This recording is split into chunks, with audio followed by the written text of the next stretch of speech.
The glass nearly slipped from her fingers. Not because of the champagne, not because of the music or the 40-story view of Seoul glittering below like a spilled jewelry box. It slipped because the man standing in front of her, calm, composed, dressed in a charcoal suit that probably cost more than her monthly rent, had just leaned close enough that only she could hear him, and said 6 words that rearranged the entire architecture of her evening. "My wife and your boyfriend are making out upstairs." Zara didn't scream. She didn't throw the glass. She didn't do any of the things that a lesser version of herself might have done in a crowded rooftop gala surrounded by Seoul's most influential people. She did something far more dangerous. She smiled. It was the kind of smile that takes years to build. The kind that black women learn early, in boardrooms, at dinner tables, at family gatherings, where you are the only one who looks like you. The kind of smile that says, "I am fine," even when the floor is caving in beneath your heels.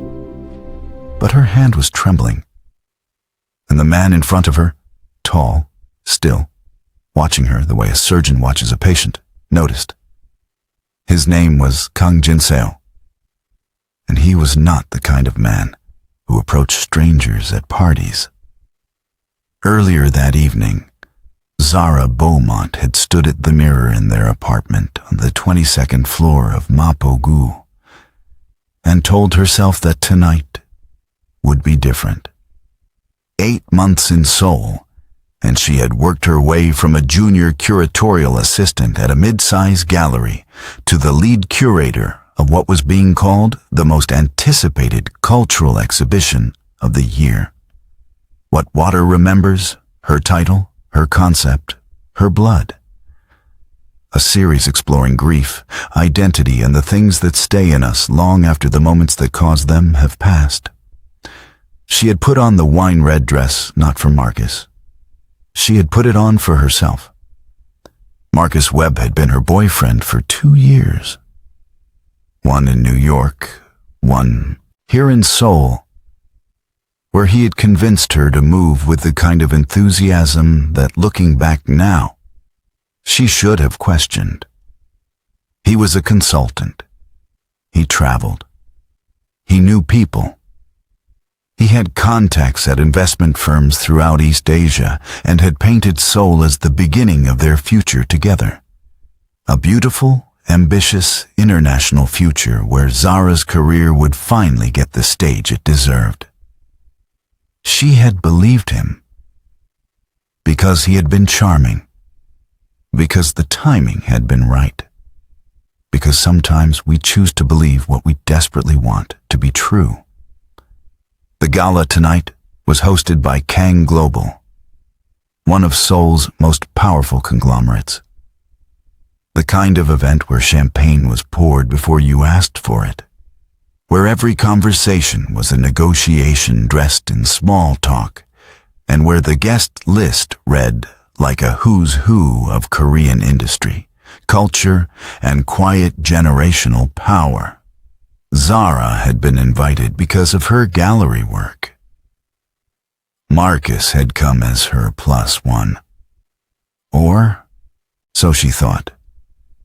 Before we dive deeper into this story, let us know in the comments where you're watching from.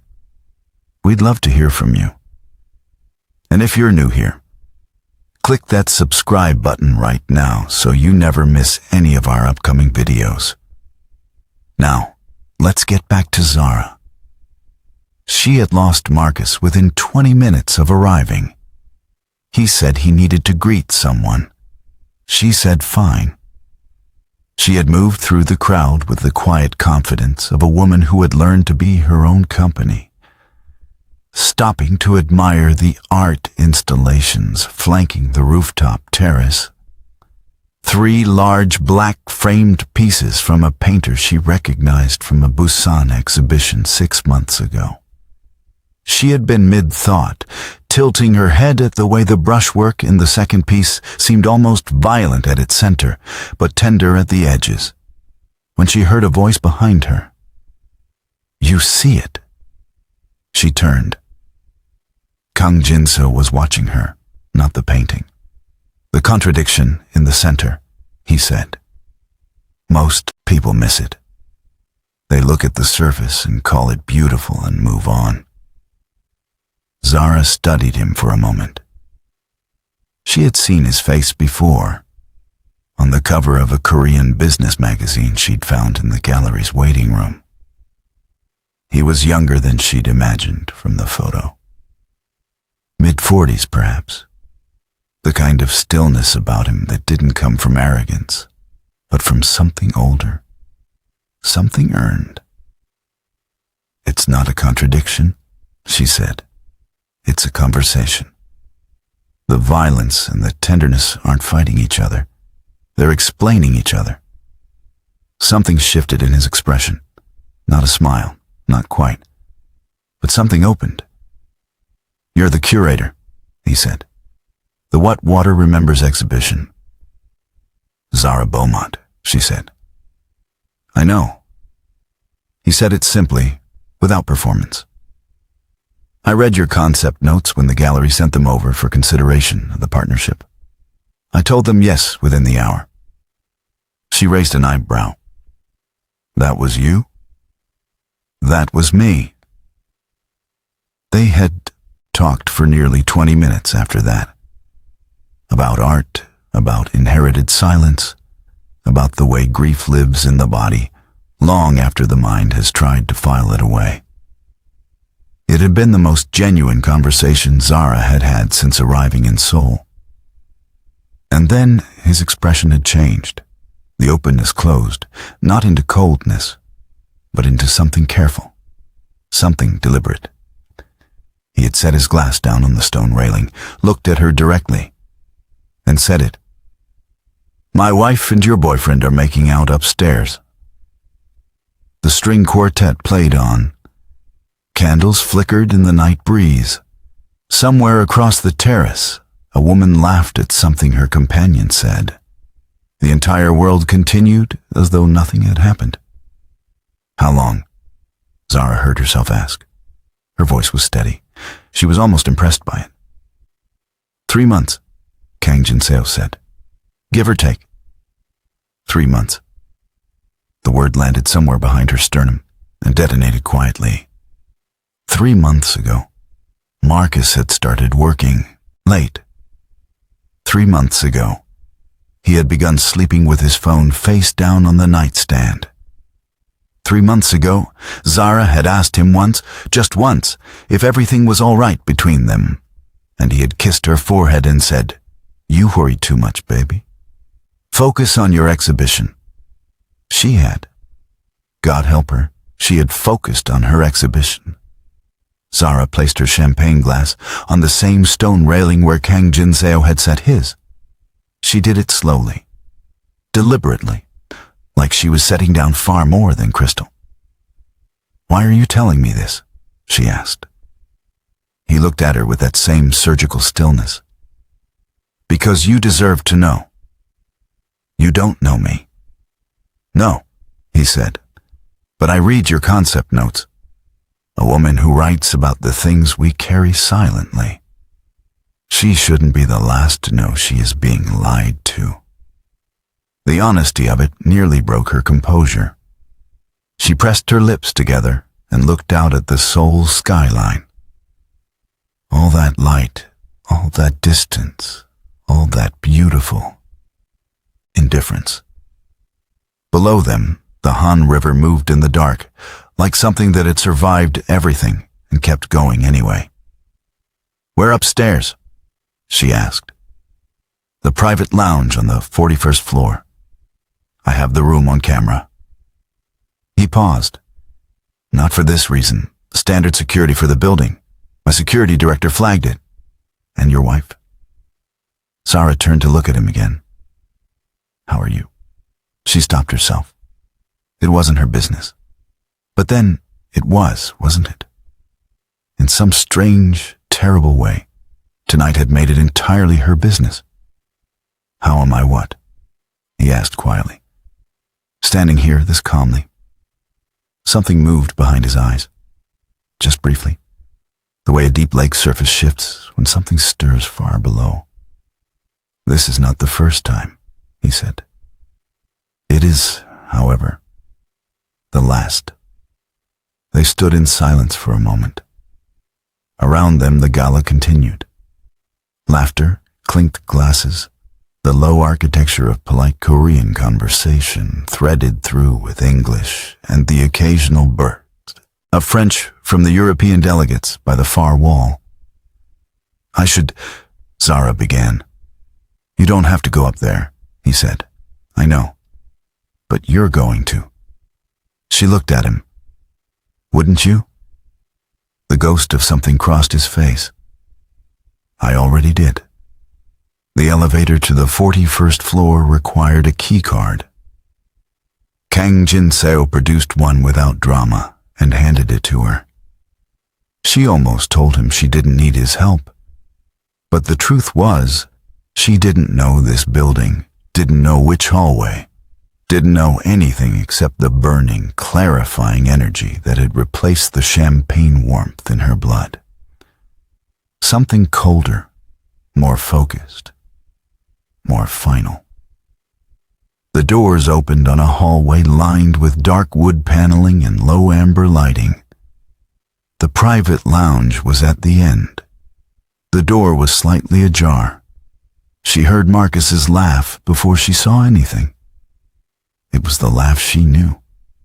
The easy one. The one that rolled out of him when he was comfortable, when his guard was completely down, when he thought no one was watching who mattered. She had loved that laugh once. In this moment, the sound of it felt like something sharp pressed lightly against the back of her throat. She pushed the door open. Marcus was on the low sofa, and the woman beside him.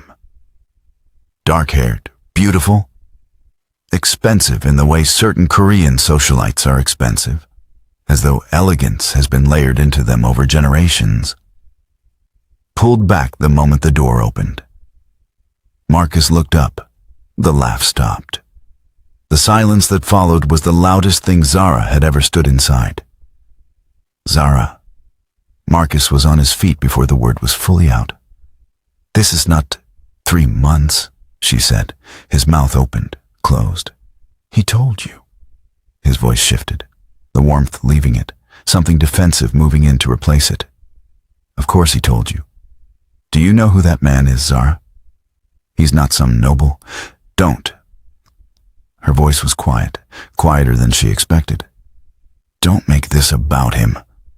The woman on the sofa, Kang Jin-seo's wife, she now understood, whose name she did not yet know, had stood also, and was watching Zara with an expression that was difficult to read. Not guilt, exactly. Something more complicated. Something that looked almost like recognition. Zara, listen to me. Marcus stepped forward, and she stepped back, not in fear, but in the deliberate refusal to let him enter her space again. You have been obsessed with this exhibition for months. I have been alone in that apartment. I have been lonely, she finished. You moved me to Seoul, Marcus. For your career? No. She looked at him steadily. For yours. Your contacts here, your deals, your network that needed a girlfriend who looked impressive enough at the right events. I know. She said it gently, which surprised even herself. I've known for a while. I just didn't want to. Marcus's jaw tightened. The charm dropped fully now, and what was underneath it was smaller than she'd expected. So, what now? You run to him? I'm going home, she said, to pack. If you're still watching up to now, type, I'm still here in the comment section. Because this story is only just beginning. She turned and walked out of the lounge.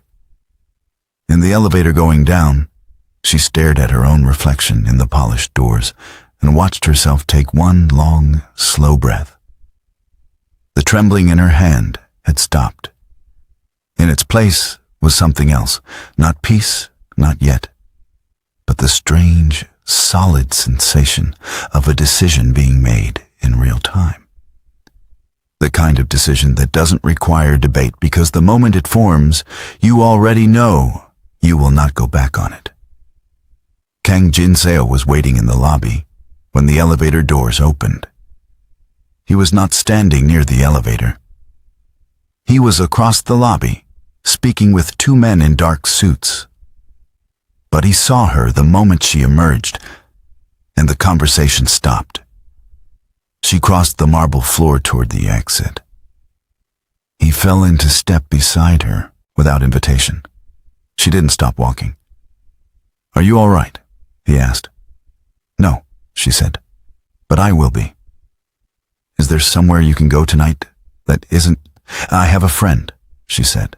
"Dominique? She lives in Itaewon." He nodded. "I'll have a car brought around. I can get a taxi." "I know you can," he said. "But it's late and you're in heels, and you just survived something that most people would not have survived this gracefully." He paused. "Please, let me do something useful." She looked at him sideways. "You already did something useful." "I delivered information," he said. "That's not the same as being useful." She almost smiled. She wasn't ready to smile, not yet, not tonight, but the almost was there, brief and genuine, before it dissolved back into the careful numbness she was using to get through the next hour. The car arrived in under 3 minutes. Black, quiet, professional. She got in without looking back at the rooftop, without looking up at the 41st floor. She looked straight ahead at the lit road and the moving city. Her phone buzzed. Marcus calling. She watched his name pulse on the screen once, twice, 3 times, and then declined it. Blocked the number. Opened her messages and texted Dominique 3 words. "I'm on my way." Dominique responded in under 10 seconds with a single message. "I'll put the kettle on." Dominique Osei had been Zara's closest friend since their undergraduate years at Spelman College. And the fact that they had somehow ended up in the same city on the other side of the world, Dominique working as a production designer for a major Korean drama studio, felt like the kind of coincidence that was too specific to be accidental. Like something had been arranged by a force that understood even when they didn't. That Zara was going to need someone in Seoul who knew her whole name. Dominique opened the apartment door in a silk robe and house slippers, took one look at Zara's face, and opened her arms. Zara did not cry in the car. She did not cry in the elevator. But when Dominique's arms came around her and the door closed behind them, the composure she'd built so carefully over the last hour finally finished its job and stepped aside. She cried in the quiet, controlled way of someone who has survived a lot of things, but has not yet fully learned to grieve them out loud. Dominique said nothing for a long time. She simply held on. Eventually, over tea and the low sound of Seoul traffic below the window, Zara talked. She told Dominique everything. Kang Jin-seo's words at the railing, the elevator, the lounge, the look on Marcus's face when the charm stopped working. Dominique listened with the focused intensity of someone who is not just hearing words, but cataloging them, weighing them, preparing to say the right thing when the moment was right. When Zara finished, Dominique set her mug down. 3 months, she said. 3 months. And he said it was Because you were focused on your exhibition.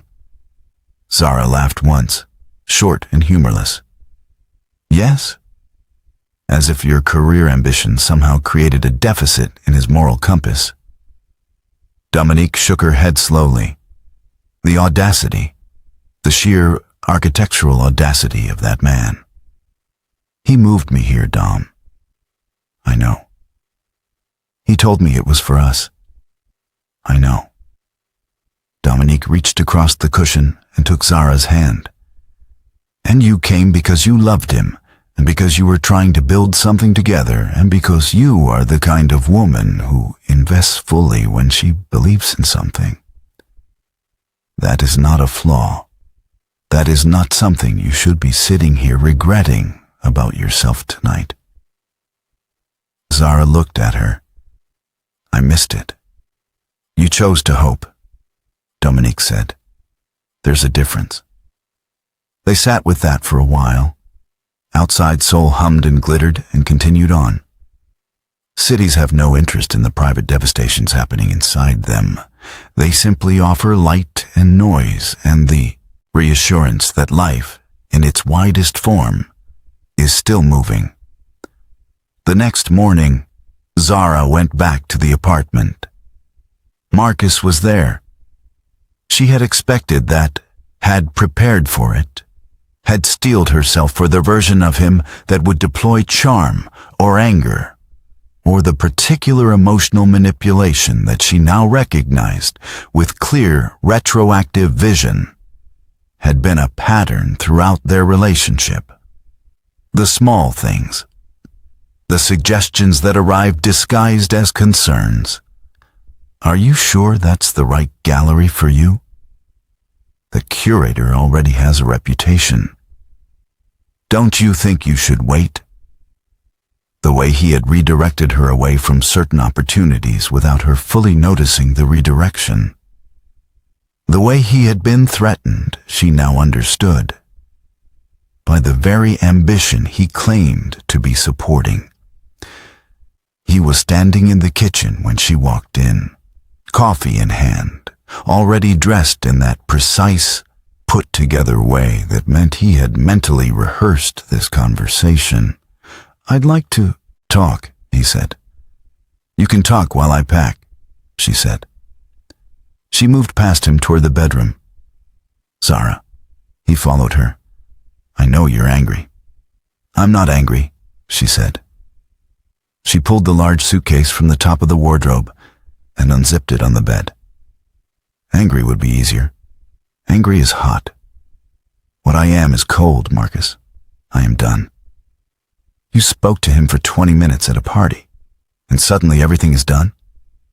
His voice rose slightly at the edges. You don't think that's worth examining? He's not some... I saw you with my own eyes. The sentence landed between them like a closed door. Marcus stopped. I don't need Kang Jin-seo's testimony, she continued, folding a blouse with deliberate calm and placing it in the suitcase. I don't need the security footage. I stood in that room and I looked at you and I watched your face when the story you'd been telling ran out of room to breathe. I've been watching you for months, Marcus. I just couldn't say it to myself out loud. So what, you're going to... What? Go be with him? The tone that came into his voice then was something she'd never heard from him before. Or maybe had heard and told herself was passion rather than what it actually was. A vein of cruelty that ran just below the surface of all his charm. She turned and looked at him directly. I'm going to finish my exhibition, she said. I'm going to open What Water Remembers in 6 weeks. And then I'm going to build the life I came here to build, with or without. She paused. Any of this. She closed the suitcase, zipped it, lifted it off the bed. Marcus stepped into her path, not aggressively, but deliberately.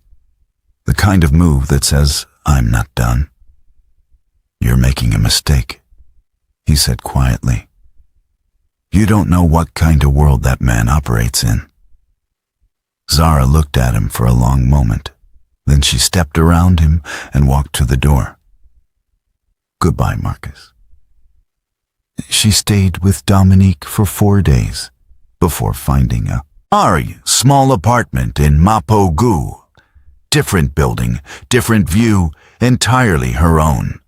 She signed the lease on a Thursday afternoon and sat on the bare floor afterward with a container of tteokbokki from the place downstairs and the profound, terrifying, oddly freeing sensation of complete fresh start blankness.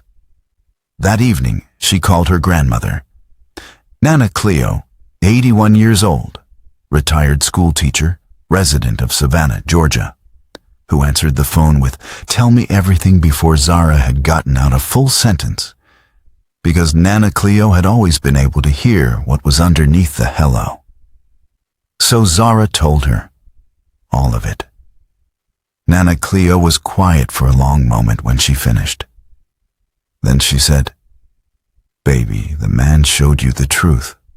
Don't spend your healing being suspicious of the lamp just because the light is new."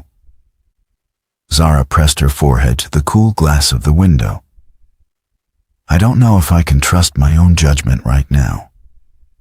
"Then trust your work," Nana Cleo said.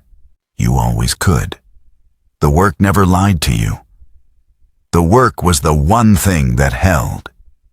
In the weeks that followed, Zara poured everything.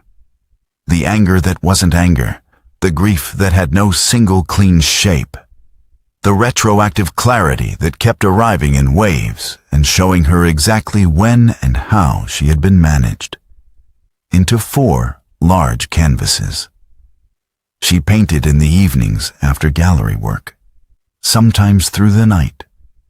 The windows of her small apartment opened to the city air, rain streaking the glass in long diagonal lines that she kept thinking looked like the trails something makes when it falls and is finally, simply gone. She called the 4 pieces "What I Carried Without Knowing," "The Language of Looking Away," "After the Flood," "Soil," and "Still Water Moves." The gallery director wept at the preliminary viewing. "Zara," she said, stepping back from the 3rd canvas, pressing both hands over her mouth.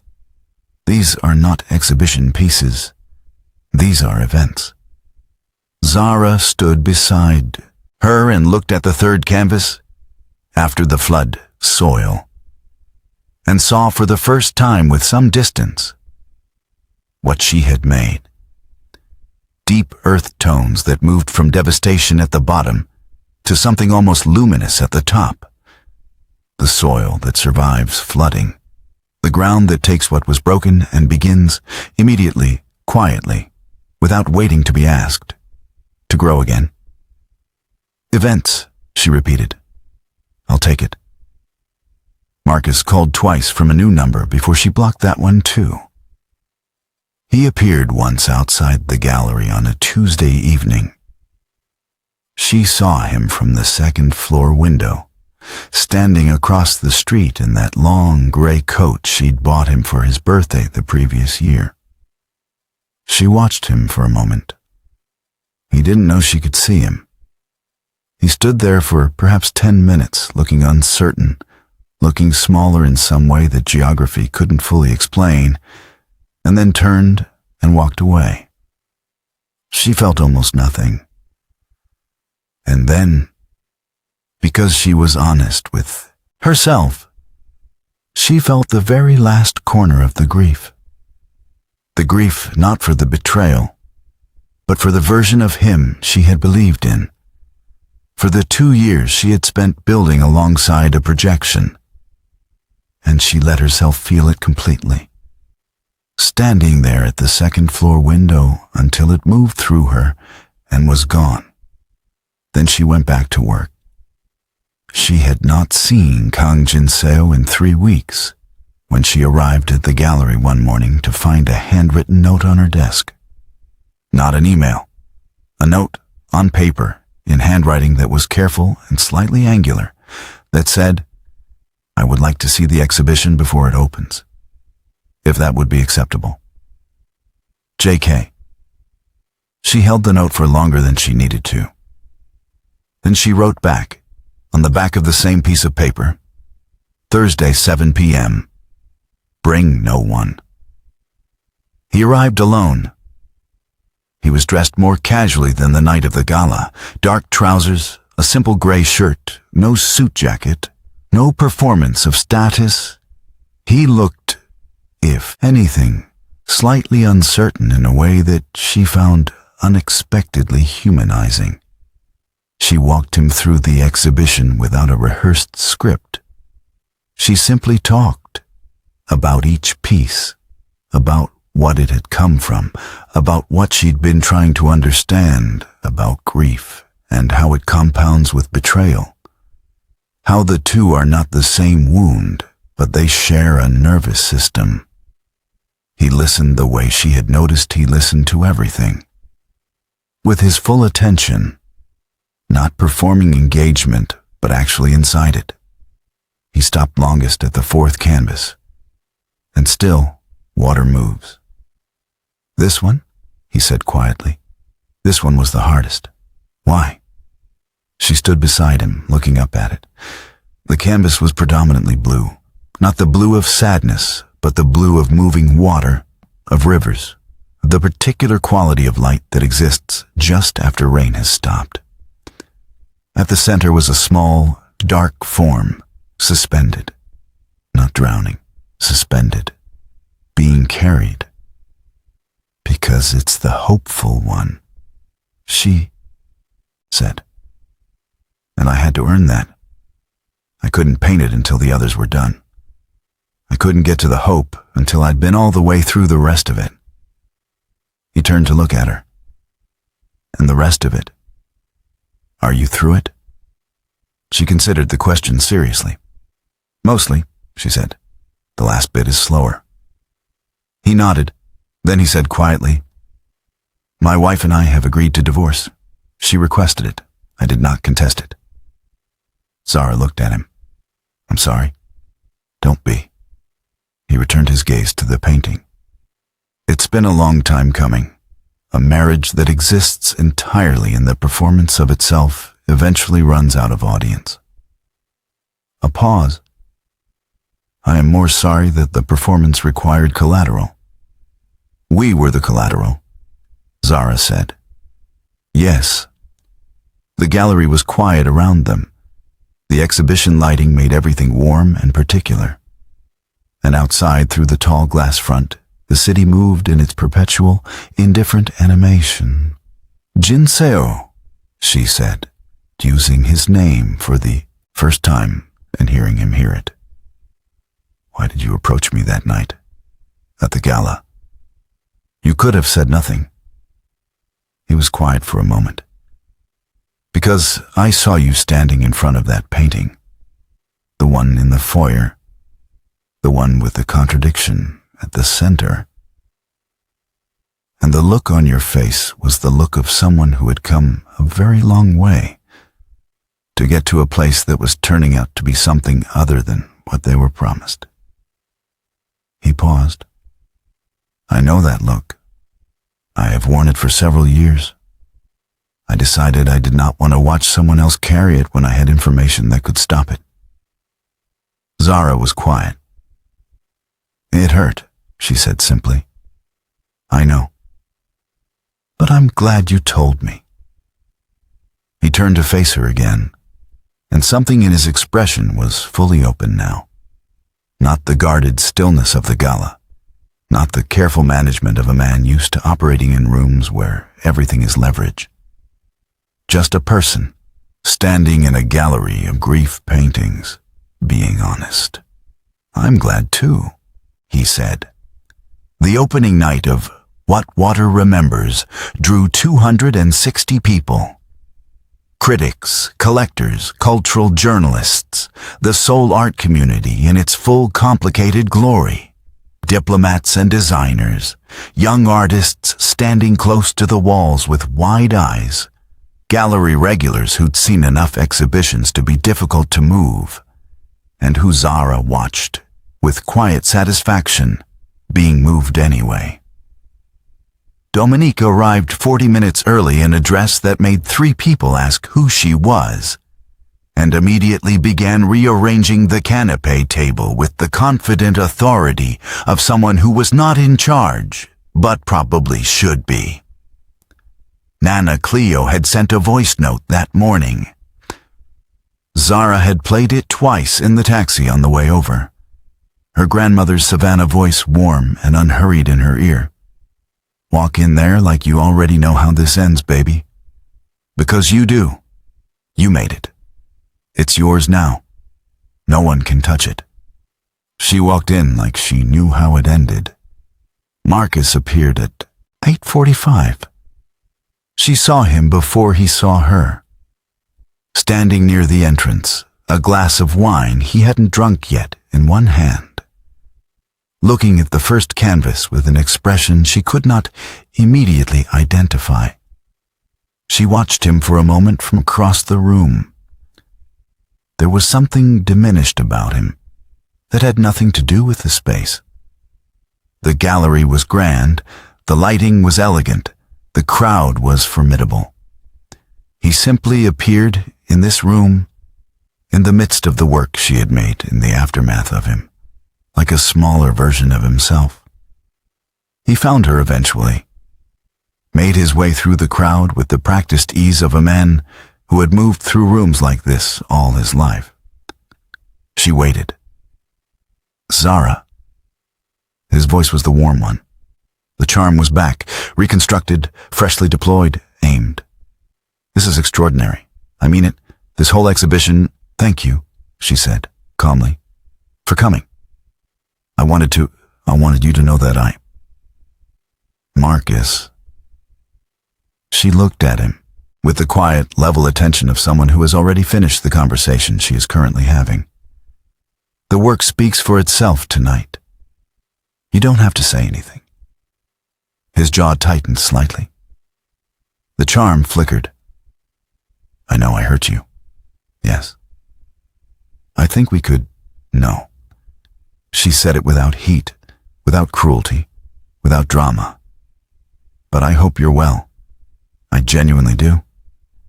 She turned toward a collector who had been waiting patiently for her attention and stepped forward into the rest of her evening. Behind her, she heard Marcus stand still for a moment.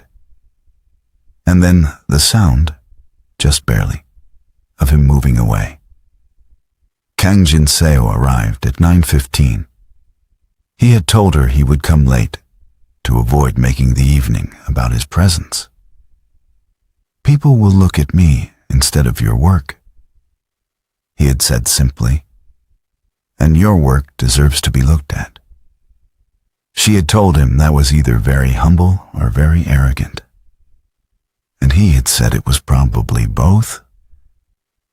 And she had laughed, a real one, full and unguarded. And it had been the first moment she was fully certain that what was growing between them was made of something solid. He moved through the room quietly, the way he moved through every room, but she tracked him without meaning to.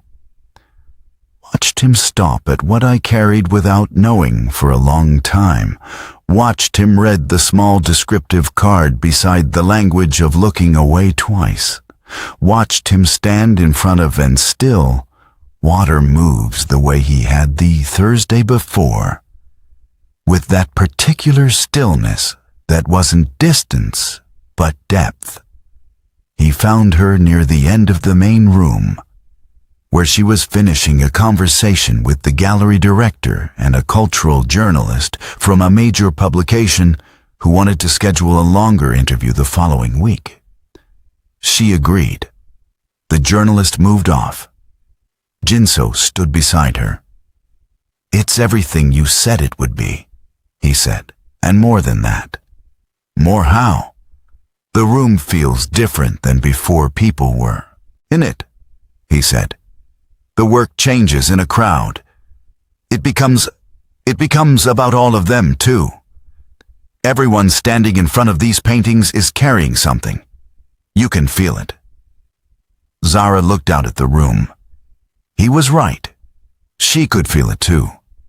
The quiet, collective weight of 260 people, encountering something that told them their grief was not unusual, was not shameful, was in fact the very material from which meaning is made. People standing still in a moving city, taking a moment to be witnessed. "I want to acquire the fourth piece," Jin Seo said, "for the Kang Global main atrium. I had my acquisitions team reach out to the gallery this afternoon, but I wanted to tell you directly." She looked at him. "And still, water moves." "Yes. That one cost me the most," she said. "I know," he said. "That's why it belongs somewhere that thousands of people will see it every day." She was quiet for a moment. Then she said, "My grandmother told me something the night I moved into my new apartment. She said the work never lied to me." She paused. "I think she was telling me to trust the thing in me that knows what's real." Jin Seo looked at her. "And what does that thing tell you now?" The question landed gently, without pressure, without agenda. Not what do you want, but what do you know?